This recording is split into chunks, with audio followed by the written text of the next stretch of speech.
Музыка окружает нас всюду. Музыка позволяет обрести душевное равновесие, она успокаивает, раскрывает наши чувства, эмоции и мысли. «Любите и изучайте великое искусство музыки», — говорил Дмитрий Шостакович. «Оно откроет вам целый мир высоких чувств, страстей, мыслей.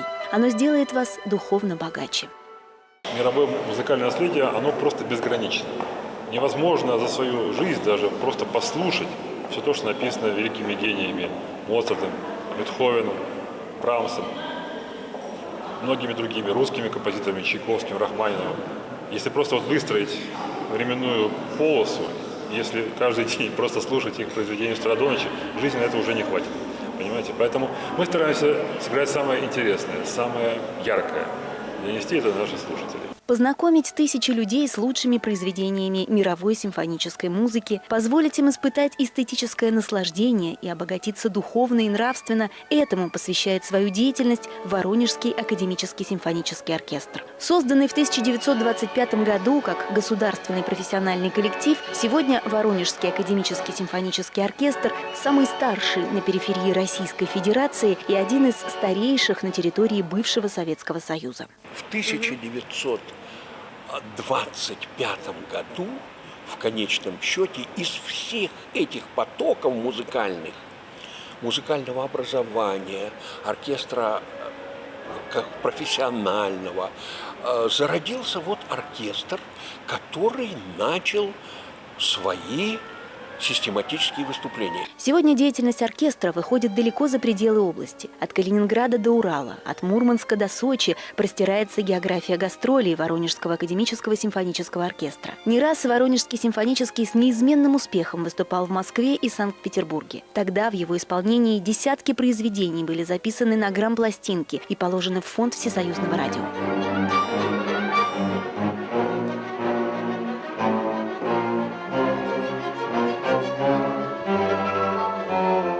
Оркестр живет активной социальной жизнью. В рамках собственного проекта «Гуманизм против террора» оркестр в 2005 году выступил в Освенциме, в 2006 под управлением дирижера Рамона Торельдо дал концерт памяти страшным сентябрьским событиям в Беслане. В рамках проекта «Евротур-2011» оркестр поделился возможностью насладиться классическими произведениями в своем исполнении со зрителями за рубежом. Публика Австрии, Италии, Словении и Чехии с восторгом приняла оркестр. И, конечно, на территории родного города совместный проект Воронежского академического симфонического оркестра и Центра галереи Чижова приобщает горожан к прекрасному.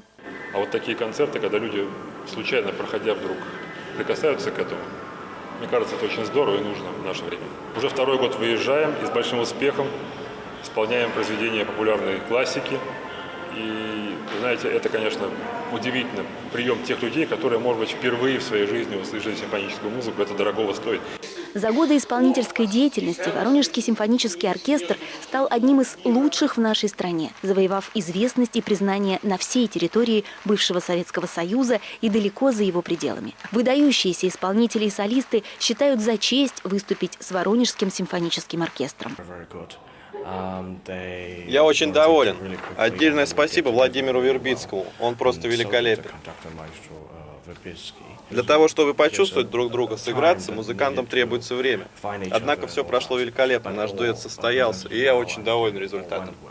Но чистота строя, сыгранность и мастерство, глубокое проникновение в содержание – это, безусловно, заслуга дирижера. Я считаю необходимым для оркестра какие-то чисто профессиональные вещи, на которые я уделяю очень много времени на мелочи, потому что вообще все состоит из мелочей, правда? Все состоит из отдельных нот, как здание состоит из маленьких кирпичиков. Также это. Я очень много уделяю внимания деталям. Музыка как математика очень точная. Владимир Игоревич руководит оркестром уже юбилейных 40 лет. Его отличает ясный, пластически выразительный и точный жест, без всяких слов передающий тончайшие оттенки исполнения, делающий дирижерский замысел понятным и для оркестра, и для слушателя. Его вклад в эти годы был огромный. Во-первых, он человек высокой музыкальной культуры. Во-вторых, он человек чрезвычайно талантливый. Он ощущает глубину и форму произведения. Владимир Игоревич извлекает из произведения главную его художественную суть и доносит ее через оркестр до публики. В-третьих, он удивительно чувствует динамику произведения, то, что такое тихо, что такое громко. То есть вся палитра средств художественного выражения в его руках. Он очень чуток по отношению к ансамблевой игре. Он очень чуток по отношению к солисту, которому он аккомпанирует. И его трактовки всегда невероятно убедительны. Еще четверть века тому назад оркестр был вынужден приглашать квалифицированных музыкантов из-за пределов области. А за последние годы музыкальный коллектив значительно пополнился воронежцами, мастерство которых зарождалось и крепло в воронежских музыкальных школах и училищах, а также Академии искусств. Меня приглашали сюда иногда поработать, когда нужны были дополнительные голоса в оркестре, когда я еще училась здесь в институте. Когда я закончила институт, здесь объявили как раз конкурс на место первого гобоя. Я приехала, сыграла конкурс, меня взяли. Я с тех пор очень довольна и счастлива, что я работаю именно в этом оркестре. Я об этом всегда, в общем-то, мечтала.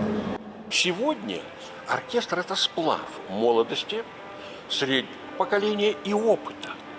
Яркое, эмоциональное и проникновенное исполнение произведений различных эпох и стран Воронежский академический симфонический оркестр дарит нам уже 60 лет. И, прикасаясь к прекрасному, понимаешь, что прав был Иоганн Гёте, когда говорил, что величие искусства яснее всего проявляется в музыке.